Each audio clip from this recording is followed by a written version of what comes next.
बिस्मिल्लाहिर्रहमानिर्रहीम। शुरू करती हूँ अल्लाह के पाक नाम से जो बड़ा मेहरबान नहायत रहम वाला है। अस्सलामु अलैकुम। Welcome to my YouTube channel Kahani point. तमाम वीडियो अपडेट्स के लिए कहानी पॉइंट को सब्सक्राइब करके बेल नोटिफिकेशन को ऑन कर दें। आए नीली हवेली की 8वीं किस्त का आगाज करते हैं। अम्मा कैसी लग रही हूँ मैं? परवीन ने लाल रंग का कामदार दुपट्टा सर पर ओढ़ते हुए कहा। बिल्कुल चांद का टुकड़ा। उन्होंने बेटी का माथा चूमते हुए कहा। रज्जो बस कर, मेरी बेटी को नजर ना लगा देना।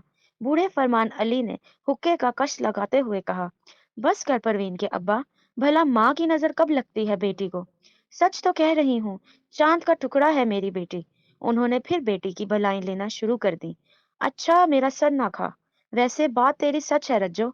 अल्लाह बस हमारी बेटी को सदा खुश रखे, कभी भी गम ना आए इसकी जिंदगी में। फरमान अली ने बेटी को दुआएं देना शुरू कर दी। अब्बा, मैं आपके लिए चाय लेकर आऊं? परवीन ने मुस्कुराते हुए पूछा। जुग जुग जियो मेरा पुत्र। फरमान अली ने अस्बात में सर हिला दिया। परवीन चली गई तो अम्मा फरमान अली के पास आकर बैठ गई। परवीन के अब्बा, बात सुन। एक हफ्ता रह गया है परवीन की शादी को। मैंने हिसाब किया था पैसों का। बाकी सब तो ठीक है, लेकिन बारात की रोटी के पैसे कम पड़ रहे हैं। फिक्र ना कर रज्जो, अल्लाह सब चंगिया करेगा। फरमान अली ने हुक्के का कश लगाते हुए कहा। फिक्र क्यों ना करूं फरमान? खैर से मेरी सबसे बड़ी बेटी की शादी है। जब तक पैसों का इंतजाम नहीं हो जाता मुझे फिक्र लगी रहेगी। रज्जो ने तशवीशनाक लहजे में कहा। वैसे मुझे डर लगा रहता है इस लड़की से। पता है कल क्या हुआ? क्या हुआ? फरमान अली हुक्का पीते पीते उसकी जानिब देखने लगा। कल ना परवीन बाजार गई थी बानों के साथ। अम्मा ने सरगोशी के अंदाज में कहा। इसमें डरने वाली क्या बात है? फरमान अली ने उसकी बात टोक दी। मेरी बात तो पूरी सुन। अम्मा ने झुंझुला कर कहा। वहां किसी ने बानों को छेड़ दिया। बानो तो शर्म के मारे चुप रही, मगर तेरी बेटी ने उस लड़के को इतना पीटा कि बेचारा माफिया मांगता रह गया। सारा बाजार इकट्ठा हो गया था। मैंने खुद देखा। परवीन ने जूतों से उसकी इतनी पिटाई की कि डरावना भूत बना दिया उसे। अम्मा चुप हो गई।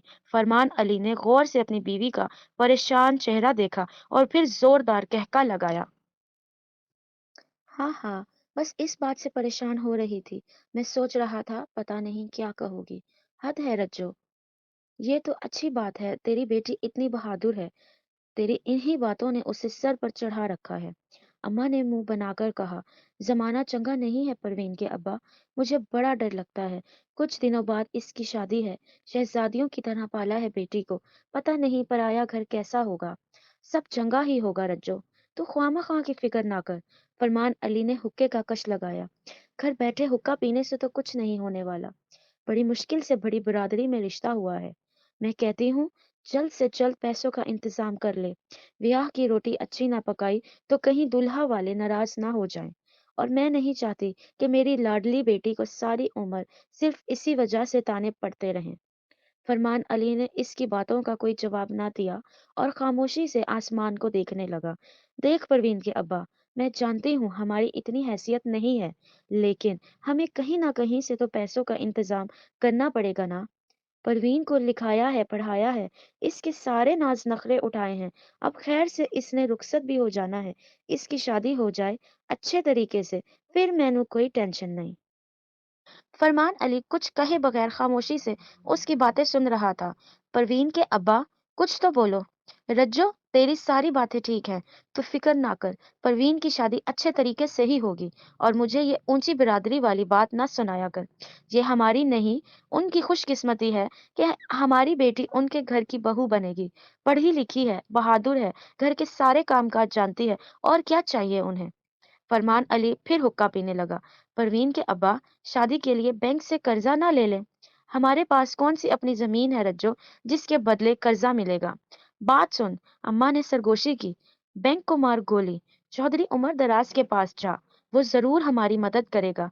नहीं, फरमान अली ने सख्ती से कहा। चौधरी उमर दराज का नाम सुनते ही उसके चेहरे का रंग बदल गया। क्यों? अम्मा को उसके बदले हुए लहजे की समझ ना आई। मैं गया था उसके पास। पता है उसने क्या कहा? फरमान अली ने कुछ कहने के लिए मुंह खोला ही था कि परवीन चाय के 3 कप लेकर आ गई। اس کی آمد پر دونوں خاموش ہو گئے، مگر اماں فرمان کی جانب سوالیہ نظروں سے دیکھ رہی تھیں۔ وہ سوچ میں پڑ گئیں کہ آخر چودھری عمر دراز نے ایسا کیا کہہ دیا ہے کہ جسے بتاتے ہوئے اس کے خاوند کے چہرے کا رنگ اور لہجہ دونوں بدل گئے ہیں۔ پروین نے چائے کی ٹرے دونوں کے آگے کی، انہوں نے اپنے اپنے کپ اٹھا لیے تو پروین بھی اپنا کپ لے کر ان کے پاس بیٹھ گئی۔ فرمان علی کے چہرے پر گہری سنجیدگی چھائی تھی اور یہی بات رجو کو کھائی جا رہی تھی۔ انصر نے دروازہ کھٹکھٹایا تو اس کے دونوں پٹ کھلتے چلے گئے۔ ریاست اس کا بےتابی سے منتظر تھا۔ یار، اس منحوس جگہ کی طرف جانے کا خیال دل سے نکال دے، اپنا نہیں تو میرا ہی خیال کر، میرے دو چھوٹے چھوٹے بچے ہیں، اس نے چھوٹتے ہی کہا۔ پریشان کیوں ہو رہا ہے یار، ہم بچوں کو ساتھ لے کر نہیں جا رہے، انصر نے مسکرا کر کہا۔ تمہیں دیکھ کر نہ مجھے وہ آ گینڈے مجھے مار والا محاورہ بالکل سچ لگنے لگتا ہے، ریاست نے گھبرا کر کہا۔ آ گینڈے نہیں، آپ بیل مجھے مار، انصر نے تصحیح کی۔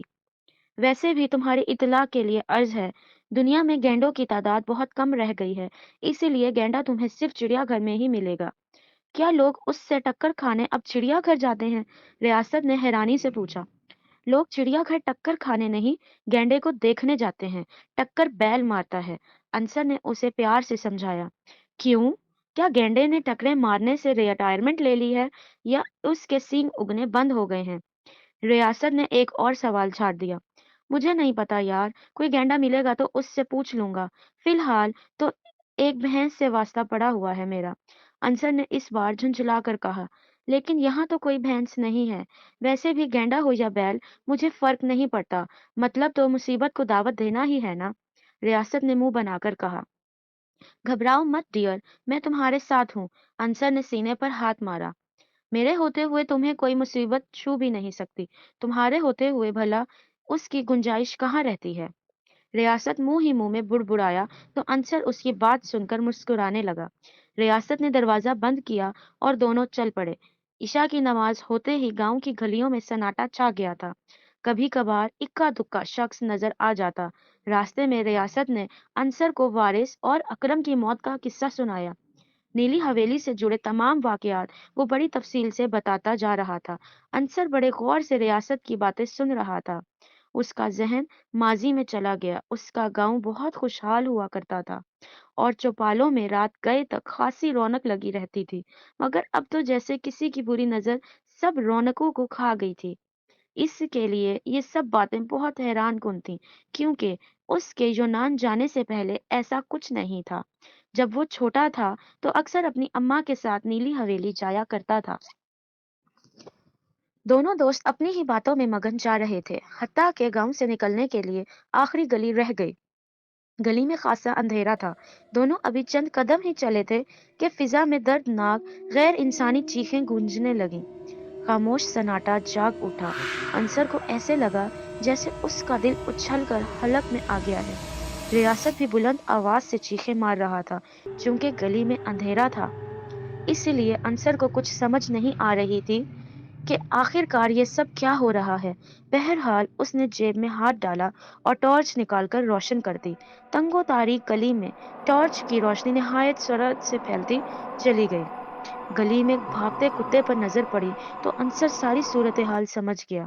دراصل ریاست کا پاؤں سوئے ہوئے کتے پر پڑ گیا تھا۔ چونکہ یہاں روشنی بالکل نہیں تھی اور انصر بھی باتوں میں محو تھا کہ اسے ٹارچ روشن کرنے کا خیال ہی نہ آیا، اسی وجہ سے دونوں ہی گلی میں سوئے ہوئے کتے کو نہ دیکھ سکے اور ریاست نے اپنا پاؤں بے دہانی میں اس پر رکھ دیا۔ کچھ دیر پہلے تک نیند کی وادی میں گم بیچارہ کتا ناگہانی آفت ٹوٹنے پر چیختا چلاتا ہوا گلی سے باہر نکلنے کے لیے سرپٹ دوڑ رہا تھا۔ ریاست ابھی تک صورتحال کا ادراک نہیں کر پایا تھا، اس لیے مسلسل چیخیں مار رہا تھا۔ انصر نے اسے پکڑ کر جھنجھوڑا اور کتے کی طرف اشارہ کیا تو وہ چپ ہو گیا۔ دونوں نے تیز تیز قدموں سے گلی عبور کی۔ باہر نکلتے ہی انصر کے منہ سے ہنسی کا فوارہ ابل پڑا۔ ہنس ہنس کر اس کے پیٹ میں بل پڑ گئے، مگر ریاست پسینے میں شرابور ہانپ رہا تھا۔ اس کی حالت دیکھ کر انصر کو اپنی ہنسی روکنا مشکل ہو رہا تھا۔ ہنسو ہنسو، جتنا ہنسنا ہے ہنس لو، بدشگونی کی ابتدا ہو گئی ہے، ابھی بھی وقت ہے، واپس لوٹ چلتے ہیں۔ रियासत ने हाँफते हुए कहा, एक तो तुमने अपना हाथी जितना पाँव कुत्ते पर रख कर उसकी जान निकाल दी, और अब मुझे भी ख्वामख्वाह डरा रहे हो। अंसर ने हंसते हुए कहा, ये तो अजीब बात हो गई, वो मुहावरा सच साबित हो गया, कुत्ते के पाँव पर हाथी का पाँव। उसकी बात सुनकर अंसर एक बार फिर कहका मारकर हंस पड़ा। तुमने तो मुहावरों का भी कचूमर निकाल दिया। हाथी के पाँव में सब का पाँव सही मुहावरा यही है।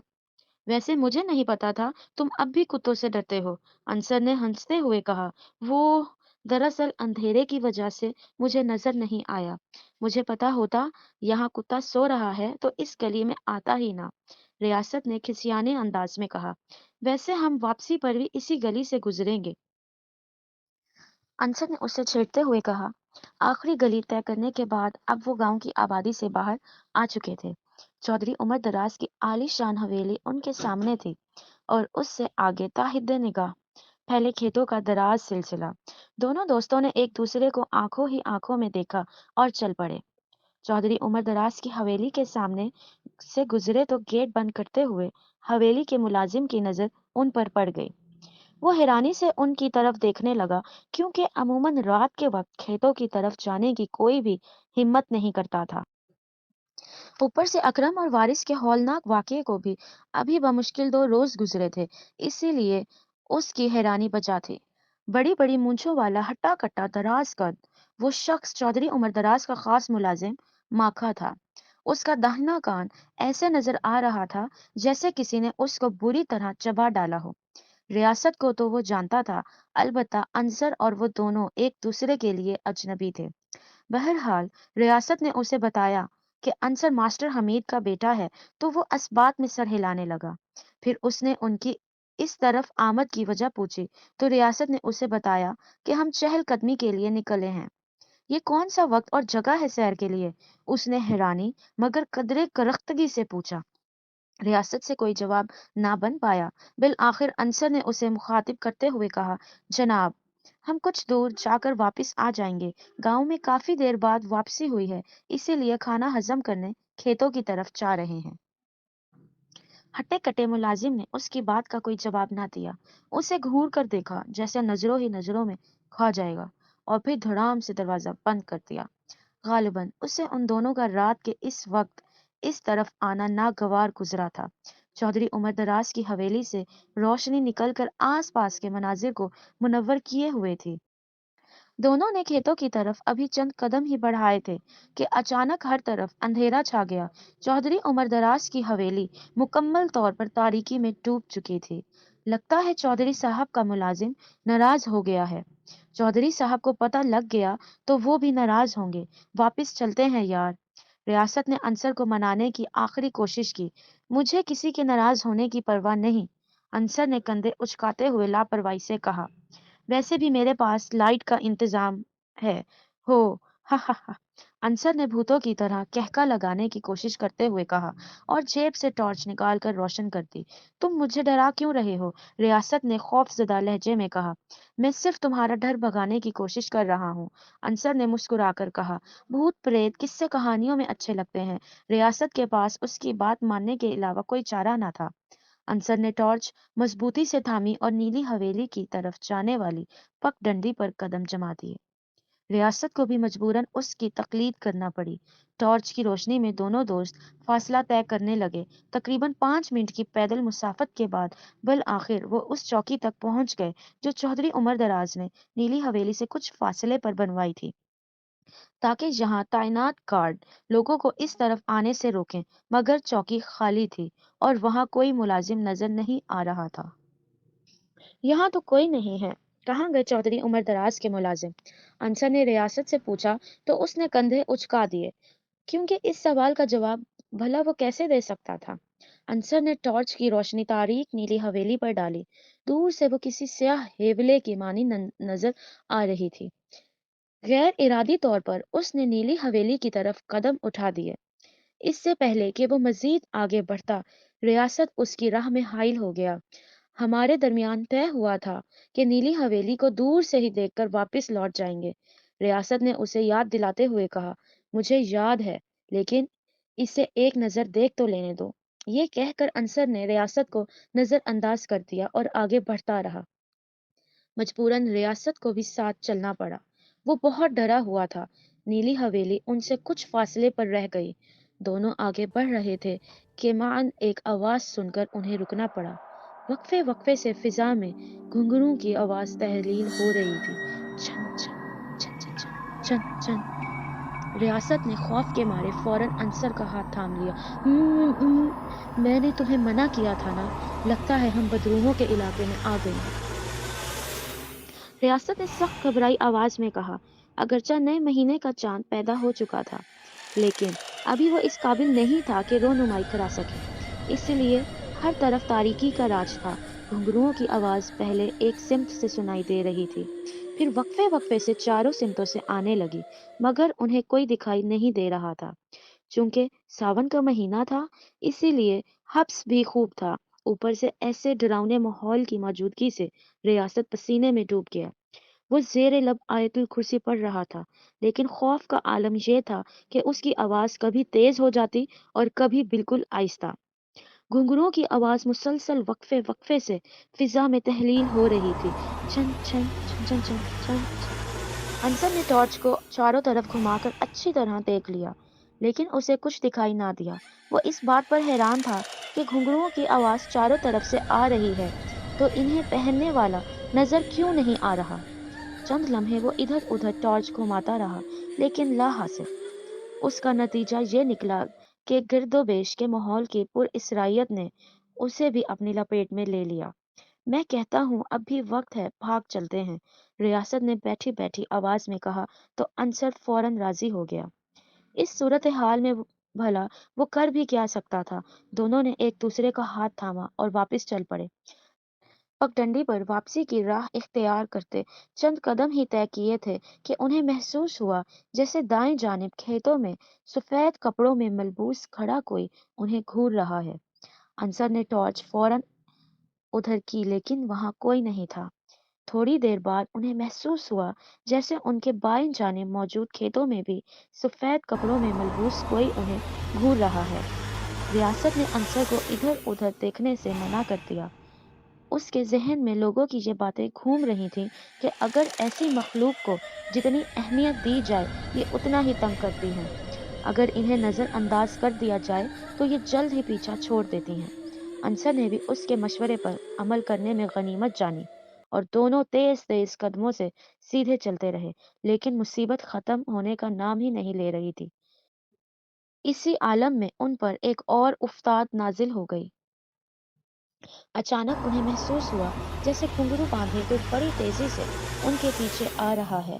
वो पहले ही बहुत घबराए हुए थे। इस सूरत हाल से उनकी दिल की धड़कनें बिल्कुल ही बेतरतीब हो गईं। जूं-जूं आवाज, घुंघरुओं की आवाज उनके करीब आती जा रही थी, तू उनका खून खुश्क होता जा रहा था। हत्ता कि आवाज इतने करीब से आने लगी कि मजबूरन अंसर को रुक कर पीछे देखना पड़ा, लेकिन खाली पगडंडी देखकर उनकी आंखें फटी की फटी रह गईं। घबराहट से दोनों पूरी तरह पसीने में नहा चुके थे। जैसे ही वो वापस जाने के लिए मुड़े, उनके पैरों तले जमीन निकल गई। सामने का मंजर किसी भी कमजोर दिल इंसान की रूह परवास करने के लिए काफी था। उनके सामने स्याह लिबास में मलबूस एक हेवला खड़ा था, जिसके लंबे लंबे बाल इस तरह बिखरे हुए थे कि चेहरा उनके पीछे छुप गया था। बालों से खून के सुर्ख सुर्ख कतरे टपक रहे थे और वो बिल्कुल साकत खड़ा था। घुंघरू उसी ने बांध रखे थे। अंसर को चक्कर आ गया। टॉर्च उसके हाथ से छूट गई। बेहोश होकर जमीन पर गिरने से पहले उसके कानों में पड़ने वाली आखिरी आवाज रियासत की दिलदोज चीख थी। मोअज़्ज़िज़ नाज़रीन कराम, अगर आप हमारी वीडियोस को पसंद करते हैं तो हमारी हौसला अफजाई के लिए हमारे चैनल कहानी पॉइंट को सब्सक्राइब करें और हमारी वीडियोस को लाइक एंड शेयर करें। कमेंट सेक्शन में अपनी कीमती आरा से ज़रूर आगाह करें कि कैसे हम अपनी वीडियोस को आपके लिए मज़ीद दिलचस्प, तफरीही और मालूमाती बना सकते हैं और आप मज़ीद किस तरह की कहानियाँ सुनना चाहेंगे। अपना ख्याल रखिएगा और अपने इस चैनल का भी। अल्लाह ताला हम सब का हामी और नासिर हो। आमीन।